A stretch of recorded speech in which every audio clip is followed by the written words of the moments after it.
We're going to start out, Ray, with memories of Pinecrest, since this is a big thrust of what we're doing. What brought you to Pinecrest, and what are your early memories here? You mean when I first moved here? Yeah, when you first came to this area. Well, we lived in another area way out Bird Road, and we wanted a new house, a bigger house, and we came down here, and this house happened to be available. My wife picked it out, and so we moved here. And that was what year? And I think 58. I think I don't remember. My memory is not as good as it used to be about some things.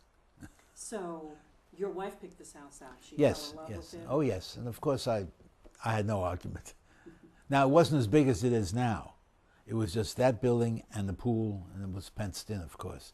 And then we slowly added we added that part over there for an office and a bedroom, because my father-in-law was getting old, and we thought he would move out of where he lived and move in here, which didn't happen. And then we added this one later as a studio, because being a photographer, I use this as a studio at times. So you raised your children in this area? Oh, yes. And not in this room. I mean, they went to the Pinecrest. They went to the elementary school, and then they went to Pinecrest, and some of them went to the school at the university for special students. I forgot what it was called. West Lab. That's right, West Lab. So was there an active PTA? Were you involved in? I would go to meetings, but I wasn't active.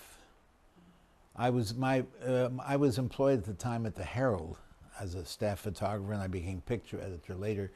But I did a lot of work on my own when I wasn't working at the paper. So I was working all the time, and I didn't have really time to go to meetings. What in the area? What were some of the things you did in the neighborhood? Where would you go? Well, you know, there used to be 2 movie theaters down at Sunnyland. One at each end, and we'd go to the movies. And there was also there was a steakhouse, a restaurant in Sunnyland. I've forgotten what was the name. What was it? Flame. The Flame. It was called the Flame. It was right in the middle of Sunnyland. It was a pretty good place. We used to go there often. But that was about it. In those days, it was no problem to drive to the beach or drive downtown. Traffic wasn't as bad, and the crowds weren't as bad as they are today. What are some of the biggest changes, other changes aside from traffic? In Pinecrest or Miami? In Pinecrest. Well, the government now is very, I mean, we find it, at first we didn't want to get incorporated, and of course we found it was very, very positive. And one thing we enjoy is the security.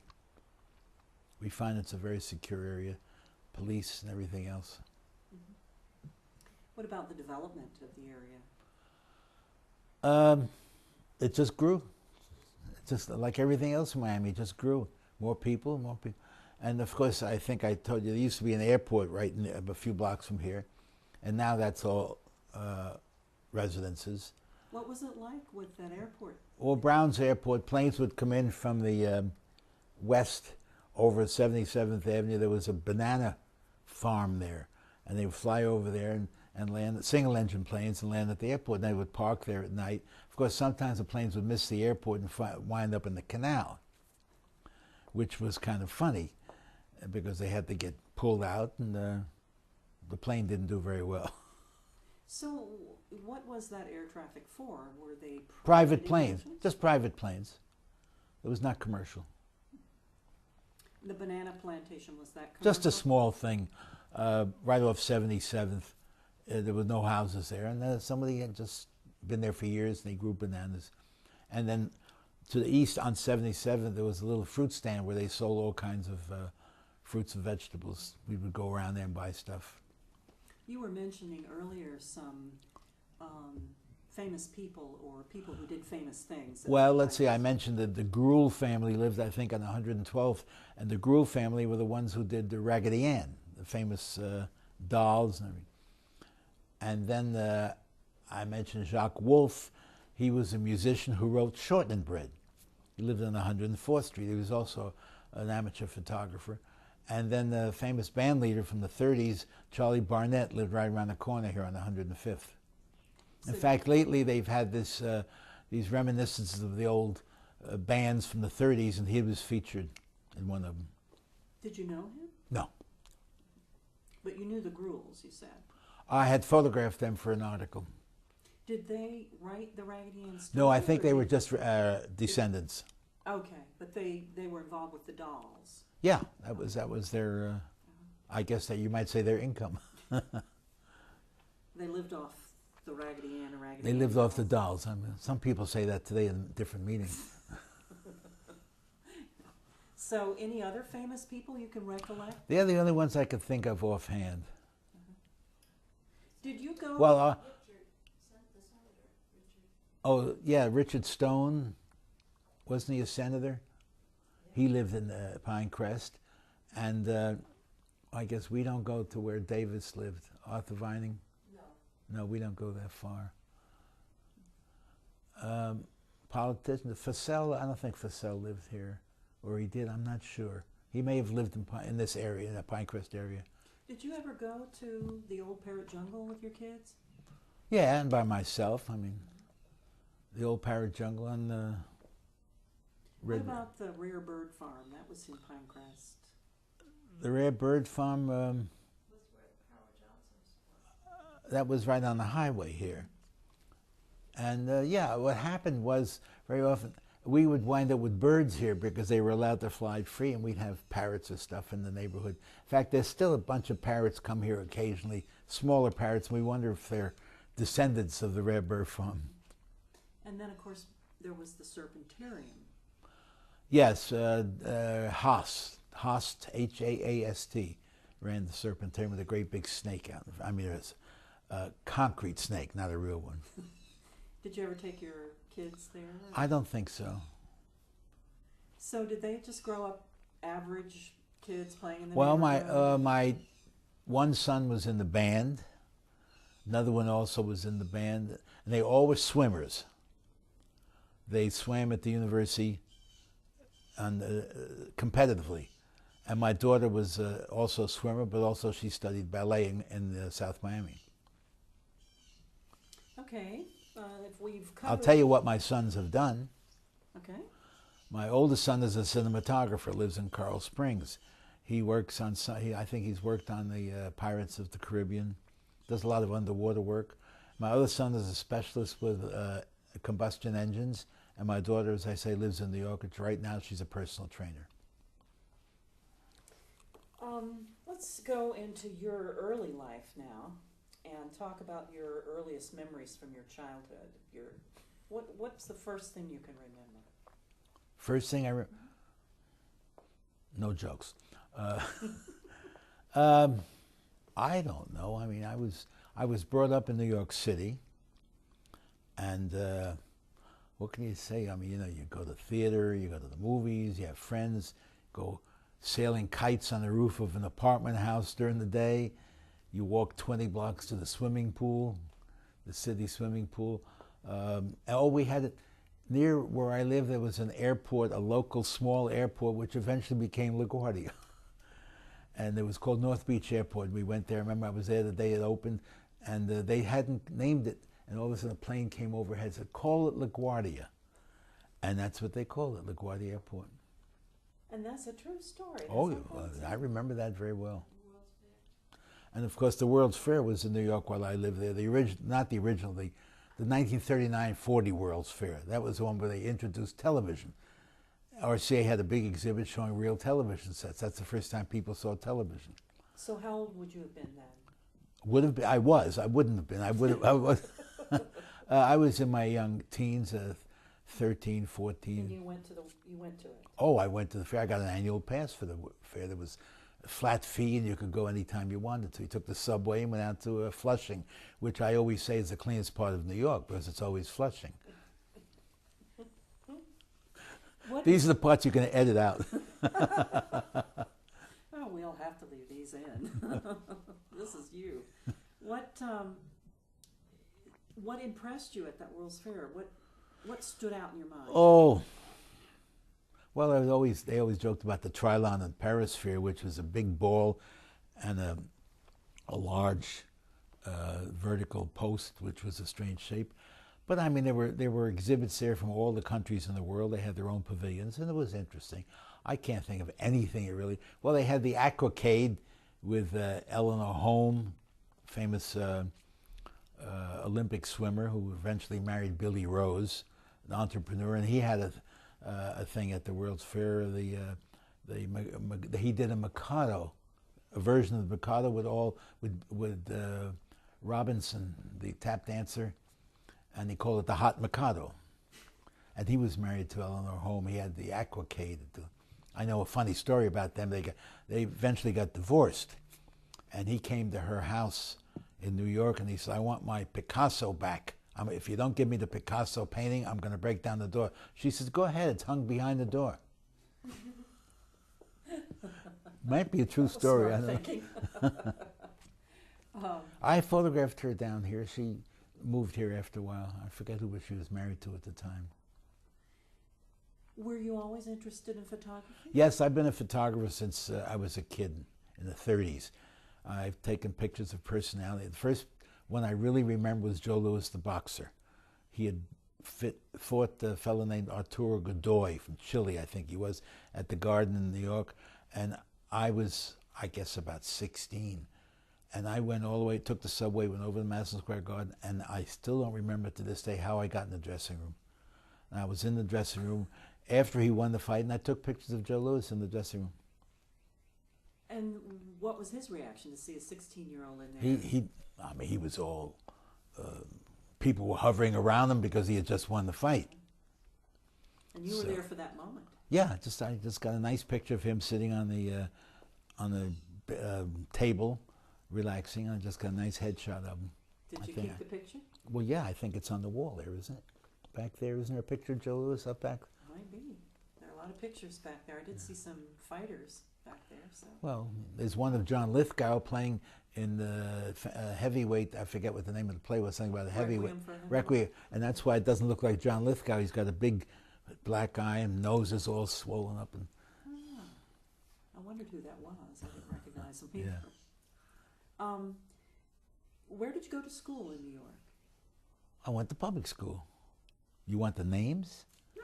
You mean like PS 84? Yeah, Does sure, that mean? You remember it? PS 84, and I went to junior high. When I graduated the grade school, my grades were good enough to go into what they call a rapid advancement. So you could do high school in 3 years instead of 4, or junior high, I mean. And I can't remember it. Junior high was called 141. Then I went to William Cullen Bryant High School for 1 year, and then I moved down here. And then you went to Beach High. Miami Beach High, right. Tell us about those days. That was a big transition, I imagine. Well, yeah, it was interesting. Well, I got down here in the summer, and in those days, everybody used to hang around on 14th Street Beach. It was just, so I found that out, and I got to know a lot of kids before I went to school. And those days, there was no air conditioning. And I still had some friends I went to high school with. So people were out on the streets then, if there was no AC in the houses. Well, first, it wasn't as hot then. I never remembered going to 90 in those days. And we would laugh when you pick up the paper. They say, well, they're frying eggs on the sidewalk in New York, and it was never hot enough to fry eggs here on the sidewalk. Besides, eggs were too expensive. But high school was it was enjoyable.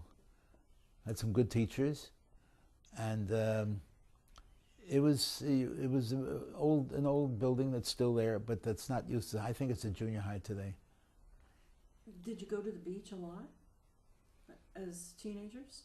As I said when I first moved down here, and then maybe on the weekend we'd go to the beach. And for a while I worked as an usher at one of the movie theaters and made popcorn. Popcorn Ray, they'd call me. And then there was another time, I just remembered, for the Cameo Theater, they put what they call a sandwich man, where you'd have a post on you, and you walk around and say, come see me at the Cameo Theater, but they were doing Charlie's Aunt with Jack Benny, and I was dressed like, with a top hat. It says, come see me at the Cameo, I'm Charlie's Aunt, or dressed like, see me at the Cameo Theater. Is that why you carry around those cards in your pocket now? You got used to being a sandwich board guy? No, these are just jokes. But were you always a jokester? I guess so. I guess so. I think they said something in my high school yearbook about kidding around. I don't remember the exact phrase. Well, it keeps you young, right? I try to be young. It's always fun when I ask people how old they think I am. They never guess. Yeah, I wouldn't have guessed. Well, thank you. Did you ever go down to Key West or do great adventures like that? From New York, you mean? No. From Miami Beach. Oh, yeah. Did you have a car? Did you get to drive? When I was a kid in New York, no. But After I how got did you here, get here? not at 16. I didn't have a car till much later. But I guess it was after the war. You know, because most I went to kids the Army. now, as soon as they can, No, we didn't have a car. We used the buses on Miami Beach. So it wasn't a big deal not having a car. No, some friends of mine. I remember some friends of mine. One boy had a car. He was able to pay for the car by delivering the Miami Herald. Incidentally, in those days, the weekly pay for a Herald delivery was a quarter. If you bought it on the newsstand, it was 45 cents. 6 days for a nickel would be 30 cents, and I think Sunday was 15 cents. So, the war came. Yeah, I was War drafted. Mm-hmm. I lived in Miami Beach, and the draft board was in North Miami Beach. And I left. My mother was widowed. That's why we moved here. My father passed away in New York. Oh, incidentally, you asked about New York. My father was in the photo finishing business.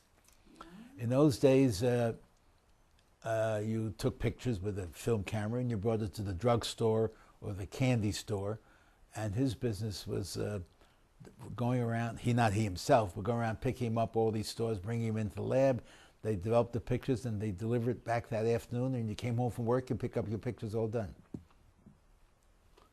One day delivery, one day Oh, service. all the same day. Same day. Same day. 8 hours, I think. Wow. So you were So I was around exposed to it, but I was not active in it, but I was exposed to it. But then I got myself a camera I bought through the mail or something, a small little 35 millimeter, and that's what I used for taking Joe Lewis's picture. Strictly guessing the distance, the focus, or the exposure. You guessed. I guessed because I didn't have the money to buy a meter or a flash gun. That came much later. Much later.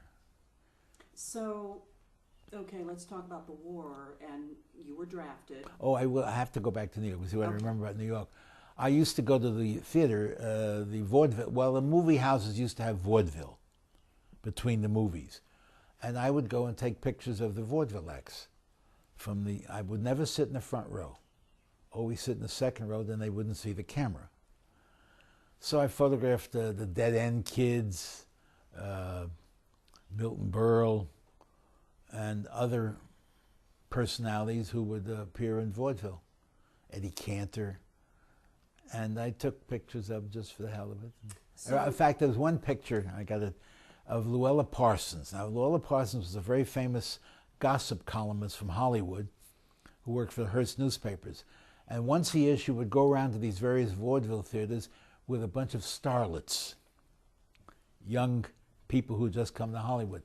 And this one year, she was at this theater in New York called the Low State, which was right on Broadway. And she had in her starlet group Susan Hayward, Jane Wyman, and some guy named Ronald Reagan. And I have a picture of this whole group with Ronald Reagan, and that was before anybody knew who he was. And that was when he first met Jane Wyman, when he married her. That was his first wife. Mm-hmm. So I took pictures of that. What did you do with those pictures? Did you try to sell them, or? Well, I'd go back and get an autograph. So you were always attracted to celebrities. Personalities. I guess I'm going to the movies too much. Don't forget, when I was a kid, the movies cost a dime. And you got cartoons, sing-alongs, and the newsreel. So you went a lot. I would go on Saturdays. Not during the day. During the week, you had school and other things. Did you have a part-time job as a young man working after In New school? York, right now, I don't think I did. How about when you got down to the beach? Well, I say I worked at the theater. The theater as an usher. Yeah. Okay. All right. What about summers? What did you do in the summertime? That's when I worked at the theater. Okay. Well, one summer in '42, I went up to New York on my own and stayed. I was able to rent a room at a friend's place and worked for NBC. I got a job and I went up there and it's cold. I just went in and they liked me. They hired me in the photo department at NBC. I wasn't taking pictures, but I was working everything behind the scenes, and I got to see all the performers and famous. I remember I was there when Toscanini was directing the NBC Symphony, and I was just talking about the other night when he did the Rhapsody in Blue. He had Benny Goodman. Toscanini had Benny Goodman playing the clarinet solo at the beginning, and Earl Wild playing the piano. And did you take pictures? Well, I was assisting the photographer, but I was there at the rehearsal, and Toscanini would sing while he was rehearsing. Was he in tune? Well, I don't know if he was singing in English or Italian. Okay. Any other memories about New York you want to mention before we go on? I probably will recall it right now offhand. I can't remember anything special. This often happens when we're interviewing people, that we tap into the memory. One triggers another. It triggers something that I hadn't thought of for years, and it's just fascinating to me, this whole process. So you got drafted. Yes. And well, I have to, as I say, I was working in New York and I got a draft notice. Now, when I went to work, I hadn't finished high school. It was just one summer. But I had a half a year of high school to finish. And apparently the draft was an arrangement where if you only had 6 months, one semester to finish, you could get a deferment, finish high school, and then go in the Army, which I did. I came back and went back to high school for one semester. Of course, I had the experience of working in photography, so I became a school photographer for the yearbook, and I remember I took pictures of one of the basketball games, got it published in the Herald, about that big. I was just a high school student. That was a big thrill. What was that like, coming back to high school, finishing up, knowing you were about to go off to war? Everybody was doing it, so you didn't think much of it. I didn't. I mean, it may have been a challenge or an adventure. So the only thing is, I keep remembering, as I say, my mother was widowed, and we lived in Miami Beach. She had an apartment house. And when I went off to war, I had to leave her alone. And I remember at the railroad station, Seaboard Railroad Station I left from. And she was, I imagine she was very sad. So you said goodbye at the railroad station? Yeah, of course. And then you took the train where? Camp Landing, Florida. Upstate, I don't remember exactly. Landing. I forget what city was near.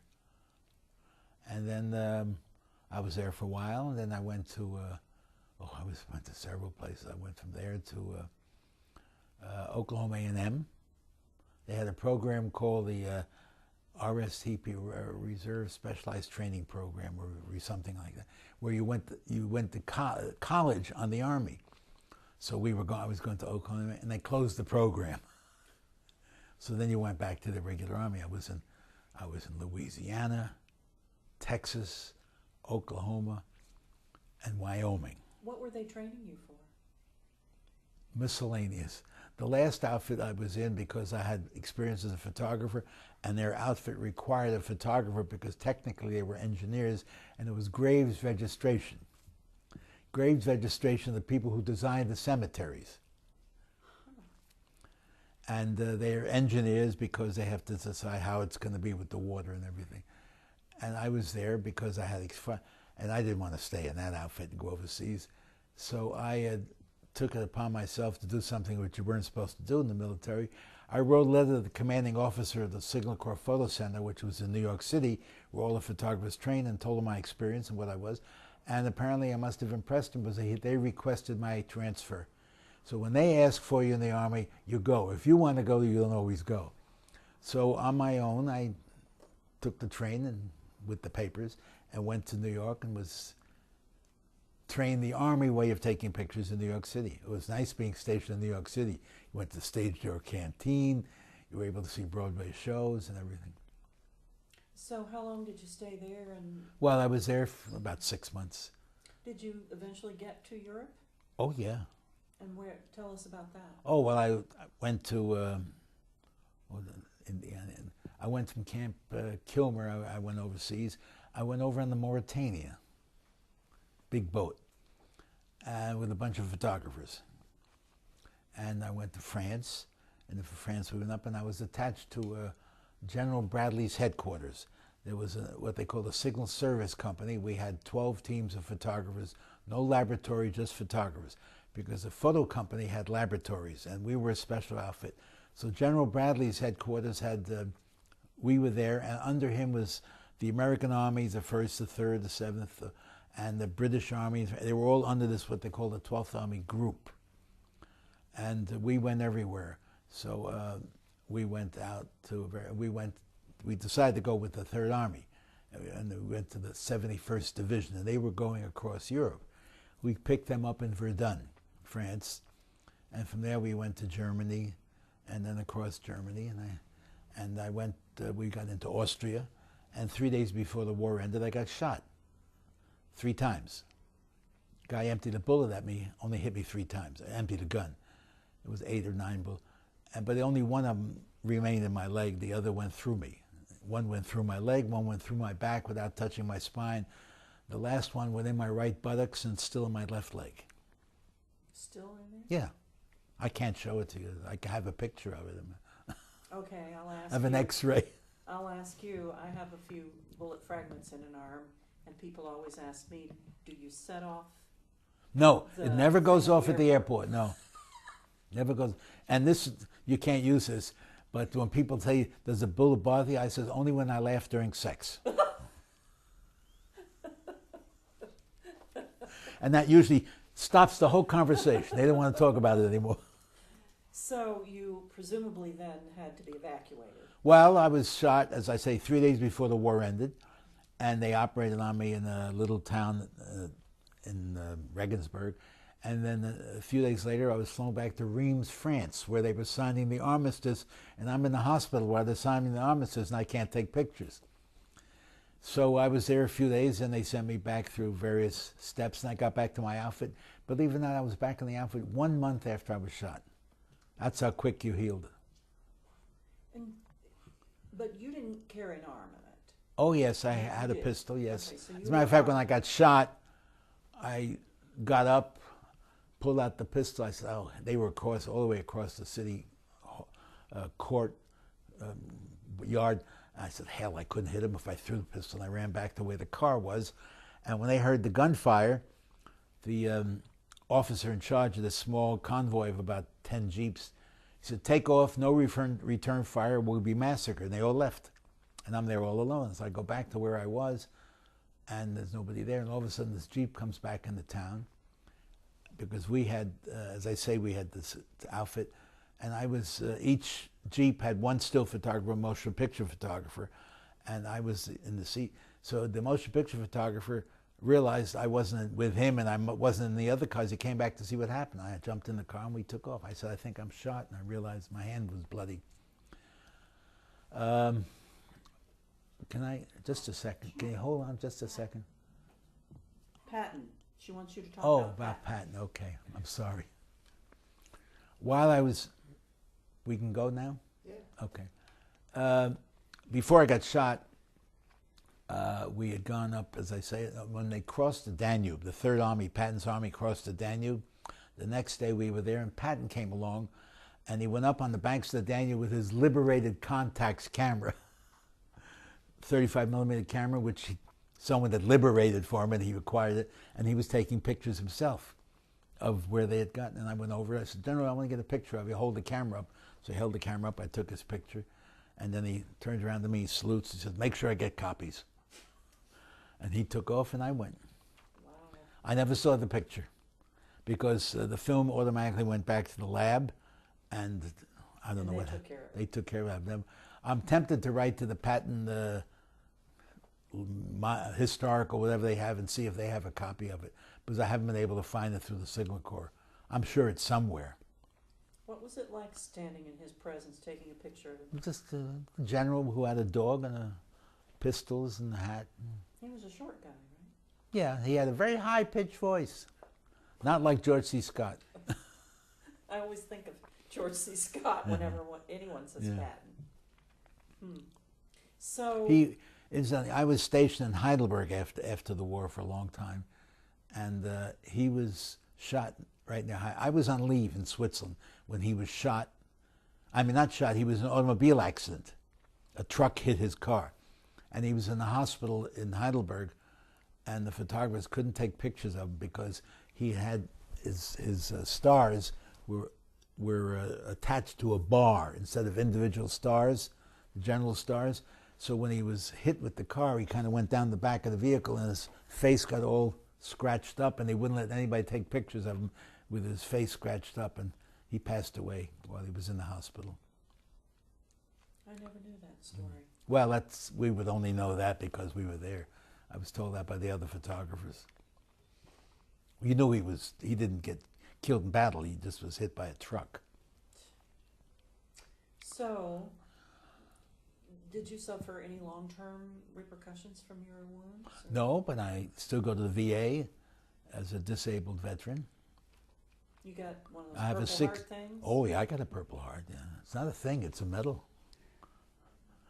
And a little lapel pin if you want to wear it. What was it like coming back then, after the war?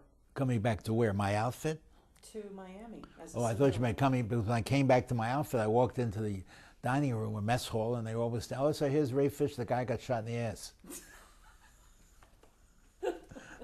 I'm giving you stuff that you can cut out. And you like that, huh? Actually, that was in Wiesbaden, Germany, which is near Frankfurt. That's where the outfit was. Then I wound up getting stationed in Heidelberg with a bunch of people. We had our own setup there.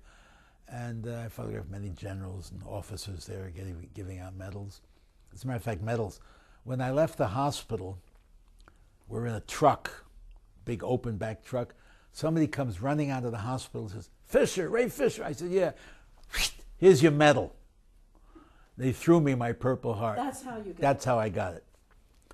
Now, when I'm in Heidelberg taking pictures, the generals putting Purple Hearts on soldiers.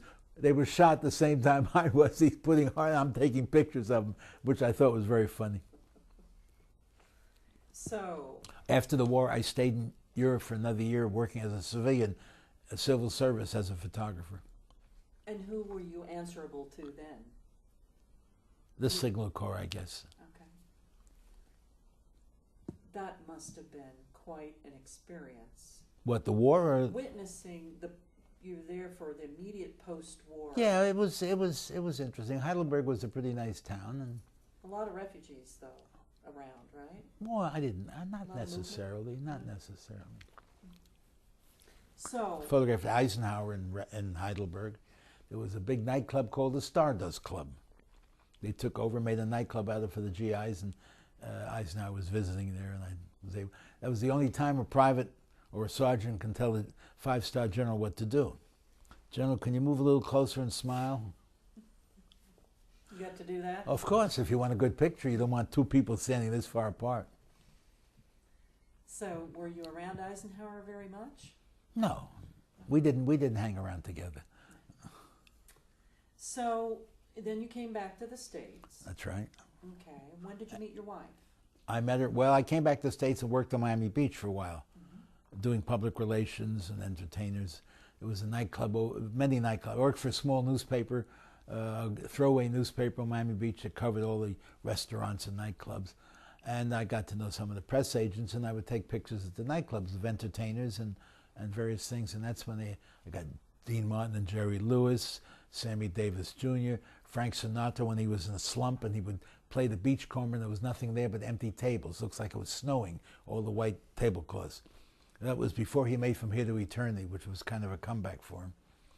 And then a friend of mine who I'd been in high school, who knew me from high school and I met in the Army, was from Miami Beach, and he was going to University of Miami, and he was a photographer, and he's starting a magazine at the university called Tempo.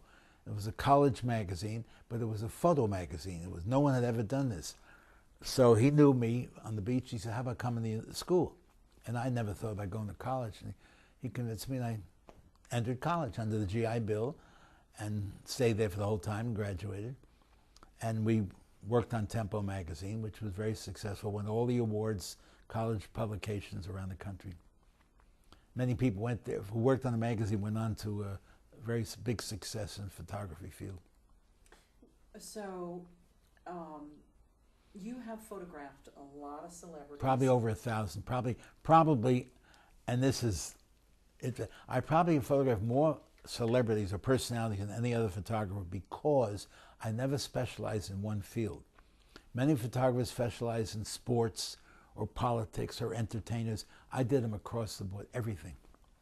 And most of them I photographed in Florida. Because at one time, everybody came to Miami. To Miami Beach, particularly. Well, Miami Beach and Miami. Mm-hmm. And I understand that you photographed 11 presidents. 11 presidents, that's right. Not all while they were president, but I did photograph 11 presidents. The last one was Clinton. I photographed him when he was in Books and Books in the Gables. And I had a nice picture of him, so I made 2 copies and sent them to him and asked him to autograph one and he could keep the other. And I said, "You're the 11th president I photographed." And he sent me back the picture and put on there, "Thanks for making me number 11, Bill Clinton." Who was the most photogenic of the presidents, would you say? Oh, I don't know. That's hard to say. Is there? Yeah, well, Clinton was pretty good looking. Was he? Yeah, I think so. Photogenic, I don't know.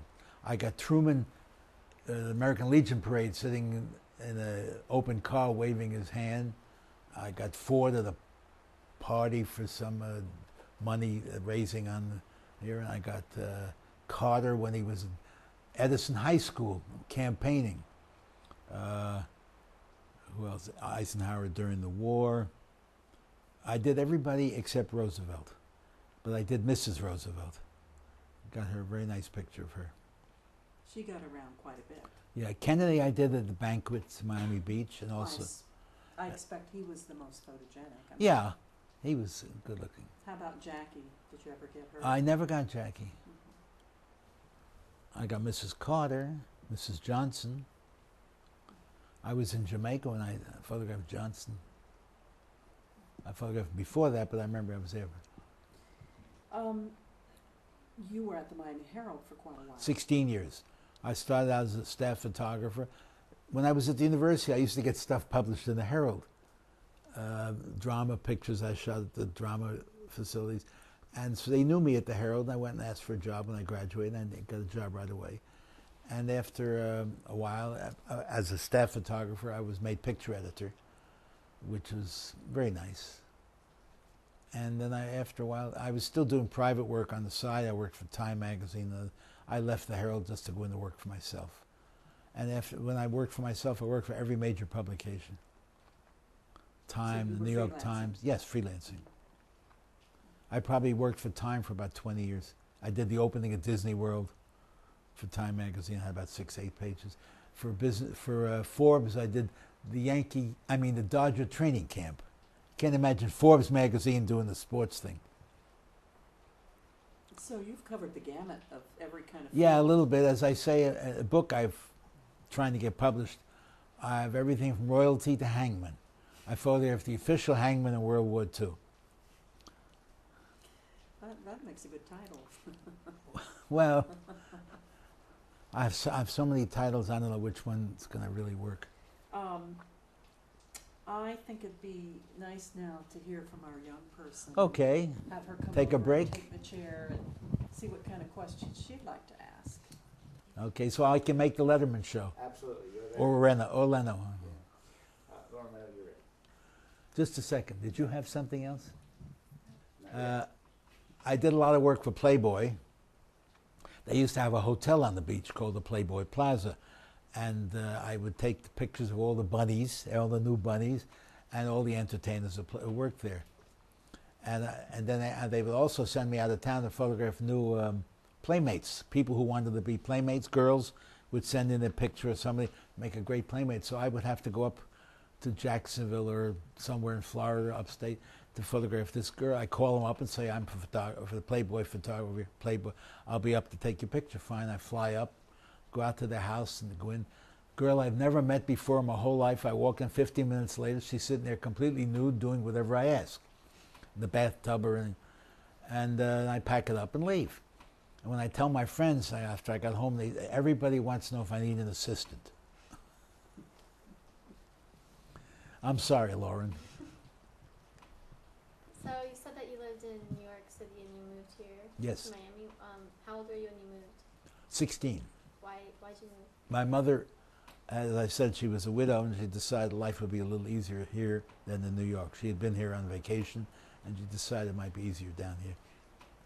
And you said Maybe she wanted to get away from the memories of New York with my father. And you said you worked for the Herald. Yes. Now they have a scholarship program called the Silver Knight Awards. Yes, they had that when I was there. And what would you say is different from the Herald then and how it is now? You really don't want to put this on tape. What was the scholarship program? I don't like think then? much of well, never mind. I don't want to go into negative stuff. Pardon me. What was the scholarship then? Oh, the back then? night, 'Cause the Silver now- Knights. I don't remember. I mean, I know they used to have the Silver Knight Awards at Dade County Auditorium, and I would be covering that because it usually went in the special section. And I remember I would gather all the Silver Knight things, go up on a ladder, and photograph the whole group from a ladder, and that's what they would publish. Here's all of them. I don't know if they do that anymore. You're a Silver Knight? No, Oh, I hope. hopefully. You know why it's called Silver Knight? I don't know. You don't know where the knight comes from. Oh, I think it's the person who made the scholarship program. His name is No, Knight. it's a person who started the newspaper. Two brothers named John and Jim Knight. It was there. They started the paper, and they still have the Knight Foundation. They came from Akron. They bought this Miami Herald and became Knight Ritter paper, Knight newspaper, then Knight Ritter, and now it's McClatchy. Yeah, the Knight is named for the people. I'm And sorry. You said when you were like 13, you saw the first television for like your first time. You saw television for the first time. So what? When you were 13, Yeah. you watched television for the first time at the fair. Oh, the World's Fair? Yes. Like now, I FaceTime with someone for the first time, which is like a video conference call on a cell phone. And technology is like, it's so different now. It's overkill. I was at a restaurant this morning and I saw a 9-year-old kid. Instead of talking to his mother, he's just playing there with the iPad or whatever it was. That's all he was doing for an hour. And I think it's not the greatest thing in the world for young kids to be absorbed in, because they don't have any communication with people anymore, live communication. It's all technical. That's just my philosophy for my age. Here's a question from the mayor.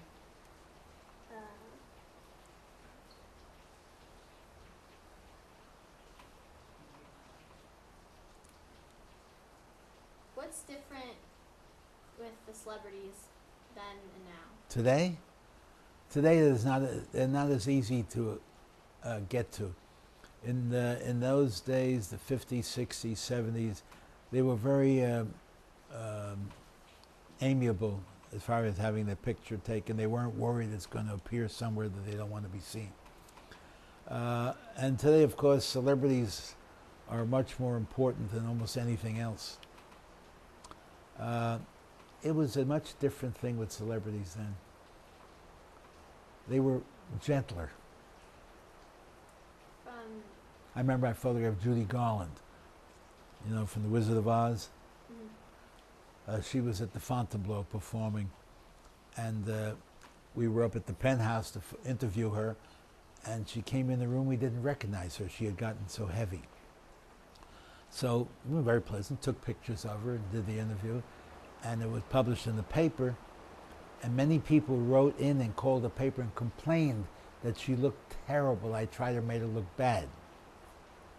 Well, she didn't have any qualms about taking her picture the way she was.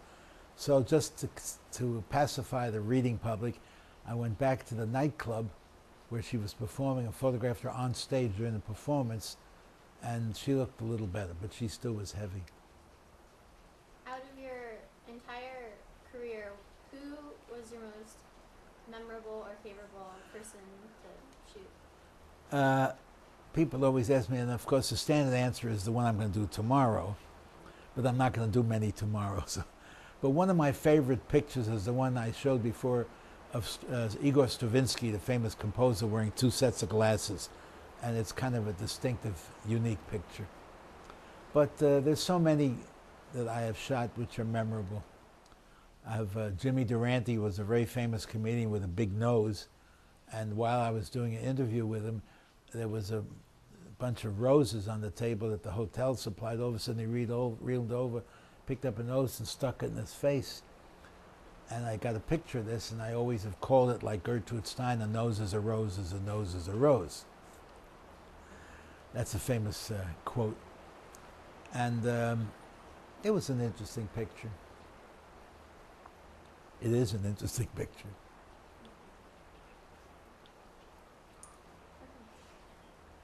There's a question on there about the news, what news coverage, I think is what you mean. How Why, we were talking about this, why didn't you ask the question? but we were talking, we Yeah. touched on this about watching the news. Oh, and the how news we on hate watching TV? the news, yeah. So how Well, the news has on changed. TV is, well, one thing is, it's so much geared towards celebrities today more than news, which I don't think all these celebrities who are getting married and getting divorced or living with each other and having kids out of wedlock, and it's constant in the newspapers and on the television, and I guess the radio too. And I don't think that's really vague, legitimate news. I think it's just a lot of gossip, which used to go in the gossip columns. But it's different today. I don't know how you feel about it. Your age is different than mine. I think that people like want someone to like look up to, and that's why they like celebrities, and they want like just have a dream for like to be famous or whatever. Well, I guess maybe they feel it brings them closer to being to the celebrities, but I don't think it's really news. Also, I think the news also gets overkill with when they get a good story, they just run it over and over and over, and more repetition.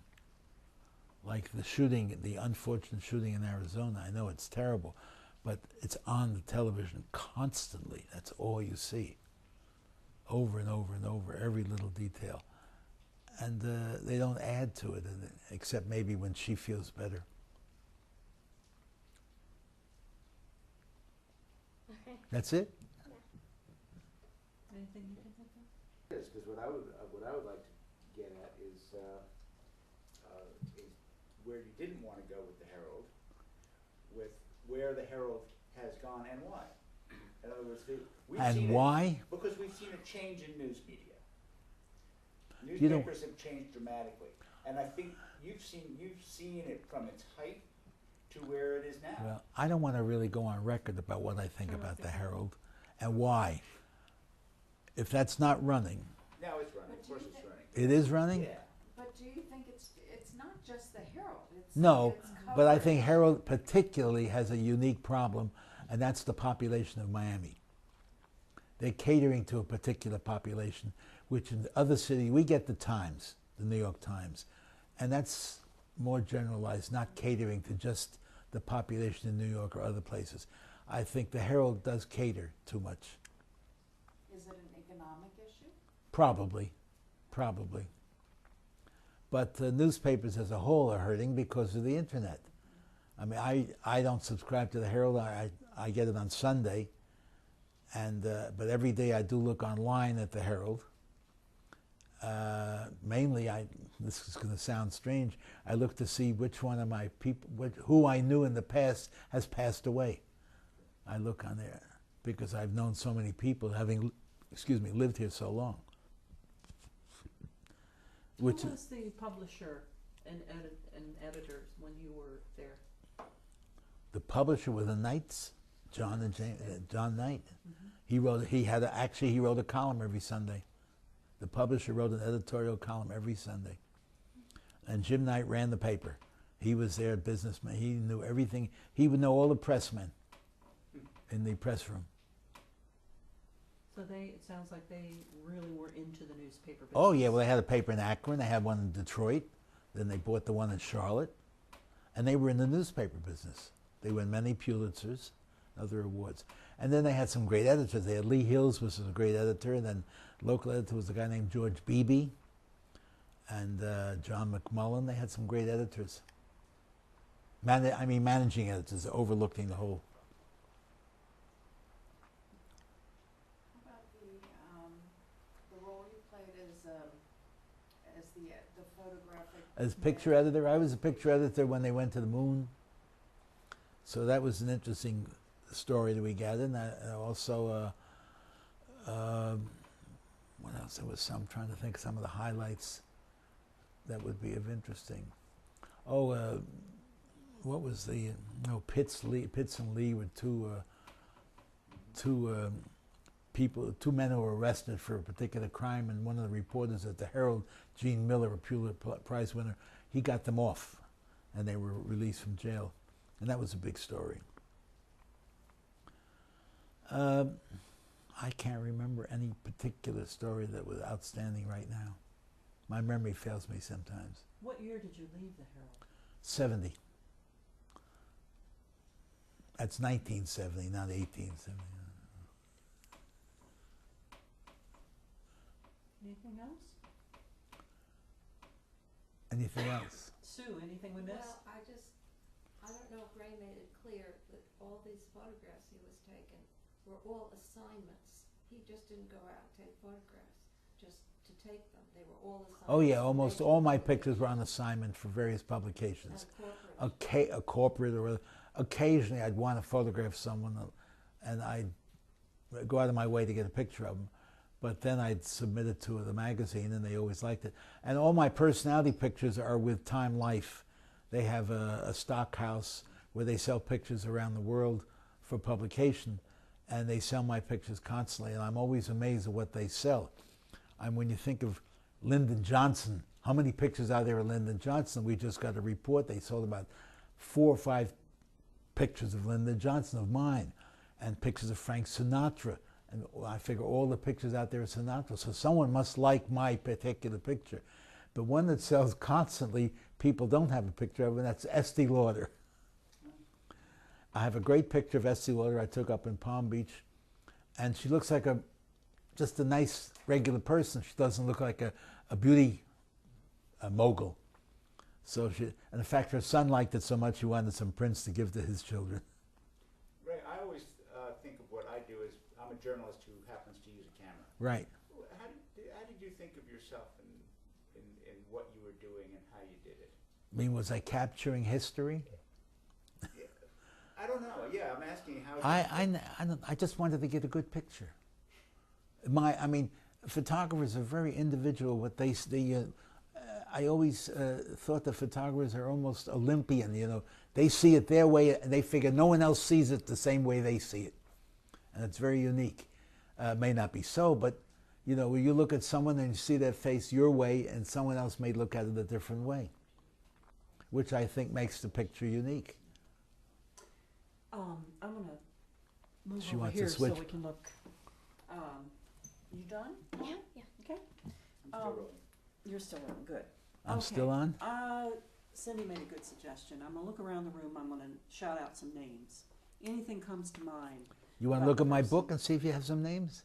Well, we'll do that after Okay. we finish this, so we can get up and walk around. But I see Buster Keaton over there as an older man. Yeah. Photographed him. It was an interview at the Deauville Hotel. In his, I think he was appearing there, and we went over and took some pictures, and he never smiled, for the camera. Oh, they always call him the Great Stone Face. But when I had to change film, all of a sudden he smiled for something when I didn't have the camera working, and then when I put the film in, he never smiled again. I see Bert Lahr. Bert Lahr was at the Coconut Grove Playhouse. I've forgotten the name of the show right now, but he was not the Cowardly Lion. But the voice, the great voice. Oh yeah, he was very good. You mean Sinatra, the voice? Well, I saw Sinatra's Well, picture. Sinatra I photographed when he was making the movie Hole in the Head. He also was performing at the Fontainebleau in the Larone Room. And I went over there with a reporter from the Herald, a little old lady called Beatrice Washburn. She was about this big, and she was ancient. At that time, I would consider ancient. And he was rehearsing in the nightclub we went in, and he saw this little old lady, and he was taken that a little old lady would interview him, and he really stopped everything so she could ask him questions, and that's when I got my pictures of him. I went back later and got him during a performance. I saw a beautiful picture of Baryshnikov. That was while he was rehearsing in Miami Beach Auditorium, and he had a stage full of people, and he was just dancing, and I got this large group while he was in a position. It's And not Angela Lansbury played in the MAME, but I think I photographed her in the Gypsy at the Coconut Grove Play. I took the pictures for the Coconut Grove Playhouse for over 20 years. All the shows that worked there. But believe it or not, they did not have any pictures taken of Waiting for Godot, which was the first show there. They just never thought of getting a photographer, and we didn't do it. I see a picture of Mickey Rooney over there. Mickey Rooney was in a play, I've forgotten the name of it, but it was so anti his career, of the title of it. Right now it escapes me. I see. He had about 8 wives, I think, including Ava Gardner. Can you imagine Ava Gardner married to him? Well, he was personable. And she also married Artie Shaw. And Frank Sinatra. And Frank Sinatra, yeah. And I see Pavarotti. Pavarotti was a rehearsal at TOPA, the Theatre of Performing Arts, and I was there while he was rehearsing, just shot him at the rehearsal. I always had the inclination to use the telephoto lenses, the long lenses, so I get a close-up of the face. When I did the shows at the Coconut Grove Playhouse, I would very often shoot close-ups of the people instead of getting the 3 people on the stage. I would do that also, but the expression in the face was so important. Was there anybody that didn't want their photograph made, that made a fuss about it? Well, I remember when I did, Milton Berle was doing A Funny Thing Happened at the Way to the Forum, believe it or not. And I found out later that show was written for him, and he never did it on Broadway, but he did it at the Playhouse. And I was there for the rehearsals, sitting in the first or second row. And the show started, I started taking pictures. He said, wait a second, what are you doing? I'm taking pictures. He said, no, I'll tell you. And he went through the whole show, every sequence, and I shot the pictures. Instead of posing, shooting them candid, he set up everything. Took about a half hour or something, but he knew when to go and what people would be on the stage. We shot the whole play. He and Gleason were the only ones I remember who really knew everything was going on around them about the shows. Here's a note for you. Louis Armstrong. Louis Armstrong was, during an interview, I think it was at the Eden Rock, Miami Beach, he was playing there. And it was just during an interview, and I remember he went like this, and I got a picture of him. It looks like it's a high note. Joan Crawford. Joan Crawford, interesting, photographed her during an interview when she was here. I forget what she was here for, but afterwards, she was the only person I have ever photographed who sent a thank you note afterwards, which I imagine is one of the reasons she always had good relations with the press. They all loved her. She sent a thank you note, thanks for doing the interview. That's a different image of her than we have Yeah. for Mommy Dearest. Oh yeah, oh yeah. No, she didn't have any coat hangers with her. Muhammad Ali. Ali, I have the poster there. He was training for the Frazier fight. And I went over, I had an assignment actually to photograph Leroy Neiman, the artist, was doing some sketches of Ali for Playboy. And Playboy had me go over and shoot Neiman. I was not there to shoot Ali, I was there to shoot Neiman. So while I was there, I shot pictures of Ali. And I have this one picture of him sitting on the bench, which is on a poster with a show I had at the Miami Art Museum. The Historical Society. I had a show on the people I photographed who affected Miami. And they made a poster of Ali. And he's sitting on the bench at the 5th Street Gym with a big sign that says 5th Street Gym. It's probably the only one showing where he fought. Well, I have another picture of a nice big headshot portrait. He was leaning on the ring side, and I shot this nice. So I went back a day or two later and had him autograph it for me. And he signed to Ray, sincerely, Muhammad Ali, world's heavyweight champion, 1971, March 1971. Well, it turns out it was the first fight he lost and he wasn't the champion. So the autograph was very unique. And you have kept all these things. The autographs? No, I sold them. I sold them to an autograph dealer in New York, through an autograph dealer. I had so many, and I figured you can't leave everything for your kids. So I had many autograph pictures and autographs, and I put them all together and sold them to a gallery in New York. Is there anybody that you photographed that wasn't famous but should have been? I know that's kind of an odd question, but... I can't think of anybody offhand. You know, the person caught in the historic moment who did something... I understand what you're asking, but I can't think of anybody offhand. Maybe my wife can. Can you think of anybody, Sue? Who was not famous but should have been? That... We're... Castro. Okay. Oh, well, I was saying... I've covered many assignments for Time Magazine, and for Time Magazine we went over to Mariel in 1980 with a reporter and I. We went down to Key West. We got a boat that was going over, and we took a ride and went over to Mariel, and we stayed at the hotel, which I've forgotten the name. The Triton Hotel is where everybody had to stay, and I was able to get pictures of scenes in the, not Castro or anything, and then we came back on a lobster boat out of St. Augustine. And on that boat coming back were all these people who were leaving Cuba voluntarily. And you could tell which ones were the prisoners, released prisoners that he dumped on us, because they were the only ones that put newspaper down and lay down on it, because people in that category would know you could stay warm sleeping on the newspaper. The average person would know that. And as we left, there were some people waving goodbye to Cuba crying because they knew they wouldn't see it anymore. How did you get the picture of Fidel? Oh, went over to Cuba to do an interview with Fidel. I forget what it was for Time Magazine.